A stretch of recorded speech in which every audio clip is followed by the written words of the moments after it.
Like کریں، subscribe کریں اور بیل آئیکن کو ضرور دبائیں تاکہ آنے والے ویڈیوز اب تک سب سے پہلے پہنچے۔ لیکن اب آئیے ہم آقا کریم صلی اللہ علیہ وسلم کے ارشاد کی روشنی میں سمجھتے ہیں کہ ایک بچی کے لیے اللہ کے رسول صلی اللہ علیہ وسلم نے کیا چیز پرائیورٹی کے طور پر رکھی، بچے کے لیے بھی اور بچی کے لیے بھی۔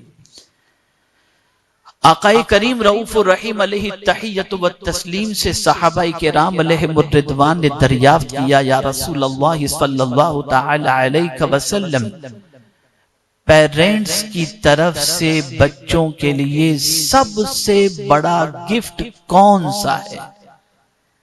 تو آقا کریم صلی اللہ علیہ وسلم نے ارشاد فرمایا، ادب، یعنی اچھے اخلاق۔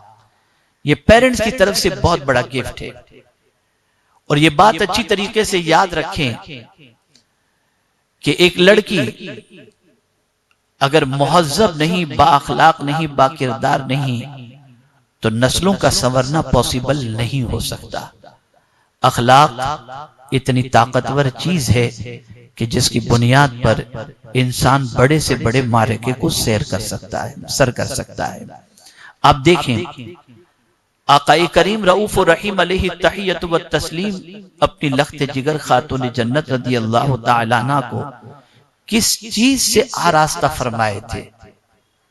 میرے آقا صلی اللہ علیہ وسلم چاہتے تو جنت سے روزانہ ان کے لیے لباس آتا، لیکن رحمت عالم صلی اللہ علیہ وسلم نے ایسی ٹریننگ اپنی بچی کی تھی کہ پرائیورٹی کو سمجھتے تھے، اخلاق، حیا، عبادت، ذوق بندگی، ذوق اطاعت الہی و اطاعت رسول صلی اللہ علیہ وسلم اتنا کٹ کٹ کے بھر دیا تھا کہ دنیا کی آج ہر عورت یہ چاہتی ہے کہ جنت میں اگر ساتھ نصیب ہو تو خاتون جنت کا نصیب ہو۔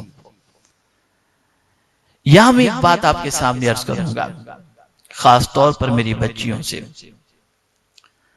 کہ یہ بات آپ ذہن کے اندر رکھیں۔ ایجوکیشن بہت اچھی چیز ہے، ایجوکیشن کی طرف آگے بڑھنا چاہیے، لیکن ایجوکیشن حاصل کرنے کا مقصد کیا ہو؟ تو یاد رکھیں، پڑھے لکھے اور جاہل میں فرق ان کے کیریکٹر کی وجہ سے، ان کے اخلاق اور ان کی تہذیب کی وجہ سے ہوتا ہے۔ ایک مثال کے ذریعے سمجھاتا ہوں۔ دیہات میں رہنے والی ایک فیملی نے شہر کی ایک بچی سے اپنے بیٹے کا رشتہ طے کیا۔ دیہاتیوں کی زندگی تو آپ جانتے ہیں، کوئی چیز سلیقے سے ان کے گھر میں نہیں رہتی۔ جوتے کہاں پڑے ہوئے ہیں، ٹاویل کہاں پڑا ہوا ہے، کپڑے کہاں پڑے ہوئے ہیں۔ شہر کی پڑھی لکھی ایک لڑکی شہر میں آئی بہو بن کر، تو اس نے فرق بتا دیا کہ پڑھے لکھے اور جاہل میں کیا فرق ہوتا ہے۔ سب سے پہلے گھر میں آنے کے بعد اس نے گھر کے انداز زندگی کو تبدیل کرنے کی کوشش کی، بتا کر کے نہیں، کر کے۔ سب سے پہلا کام اس نے یہ کیا کہ جوتے کے لیے اس نے سٹینڈ بنایا، جوتے سلیقے سے رکھنے شروع کیے۔ اس کے بعد باتھ روم کے اندر ٹاویل، کبرڈ کے اندر جس طریقے سے جیسے تیسے کپڑے پڑے رہتے تھے ان کو اچھی طریقے سے طے کر کے رکھنا اس نے شروع کیا۔ گھر والوں کو عجیب لگنے لگا کہ یہ کیسی بچی ہے، کیا کیا کر رہی ہے، لیکن ایک بات یاد رکھیں، اچھائی میں اتنی طاقت ہوتی ہے کہ جس کا اعتراف دنیا کی ہر قوم کرنے کے لیے تیار ہو جاتی ہے۔ پریکٹیکلی طور پر اس بچی نے گھر میں ایسا ماحول کریٹ کیا کہ تنہا اس ایک بچی نے پورے دیہات کو سلیقہ مند بنا دیا، اور کچھ دنوں کے بعد وہ اس دیہات کی سردار بن گئی، اور کوئی عورت اس کے کسی حکم کو کوئی بھی ٹالنے کے لیے تیار نہیں تھا، بلکہ پوزیشن یہ تھی وہ جو کہتی تھی سب اس کی بات کو تسلیم کرتے تھے۔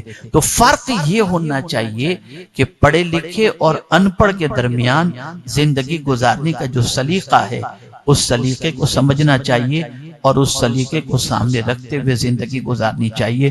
یاد رکھیں، آج ہمارے گھروں کی سچویشن، ہمارے ماحول کی سچویشن، ہمارے معاشرے کی سچویشن بد سے بدتر ہوتی ہوئی دکھائی دے رہی ہے۔ تو یہ ایک سمپل سی بات میں نے آپ کے سامنے پیش کیا۔